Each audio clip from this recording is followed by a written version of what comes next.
Hi friends, ഇന്ന് നമുക്ക് കടൽ കുതിരകളെ പറ്റി നോക്കാം. കടൽ കുതിരകൾ കടൽ മത്സ്യമാണ്. അവ സിഗ്നാത്തിഡെ എന്ന കുടുംബത്തിൽപ്പെട്ട ഹിപ്പോകോമ്പസ് ജനുസിൽപ്പെട്ട ഒരു പൈപ്പ് ഫിഷ് ആണ്. ഹിപ്പോകോമ്പസ് എന്നത് 2 ഗ്രീക്ക് വാക്കുകൾ ചേർന്നാണ് ഉണ്ടായിട്ടുള്ളത്. ഹിപ്പോ എന്നാൽ കുതിര എന്നർത്ഥം. കാമ്പസ് എന്നാൽ വഞ്ചല ജന്തു എന്നും. ഇവയെ ട്രോപ്പിക്കൽ കടലുകളിൽ കാണപ്പെടുന്നു. കടൽ കുതിരകളുടെ വലിപ്പം ഏതാണ്ട് 16 മില്ലിമീറ്റർ മുതൽ 35 സെന്റിമീറ്റർ വരെ ആണ്. കടൽ കുതിരകളിൽ ആൺവർഗ്ഗമാണ് പ്രസവിക്കുന്നത്. ഏകദേശം 50 സ്പീഷീസ് കടൽ കുതിരകളെ ഇതുവരെ കണ്ടെത്തിയിട്ടുണ്ട്.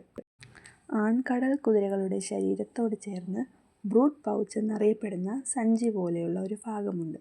മുട്ടയിടുന്ന സമയമാകുമ്പോൾ പെൺകടൽ കുതിരകൾ ഈ സഞ്ചിയിൽ മുട്ട നിക്ഷേപിക്കുന്നു. കങ്കാരുകളെപ്പോലെ വയറ്റിനകത്തെ അറയിൽ മുട്ടകൾ സൂക്ഷിക്കുന്നതും കുഞ്ഞുങ്ങളെ സംരക്ഷിക്കുന്നതും പുറത്തുവിടുന്നതും ആൺകടൽ കുതിരകളുടെ ചുമതലയാണ്. അതിനാലാണ് ഇവയെ പ്രസവിക്കുന്ന അച്ഛന്മാരെന്ന് പറയുന്നത്. പെൺകടൽ കുതിരകൾ ഏകദേശം 1500-നടുത്ത് മുട്ടകളാണ് നിക്ഷേപിക്കുന്നത്.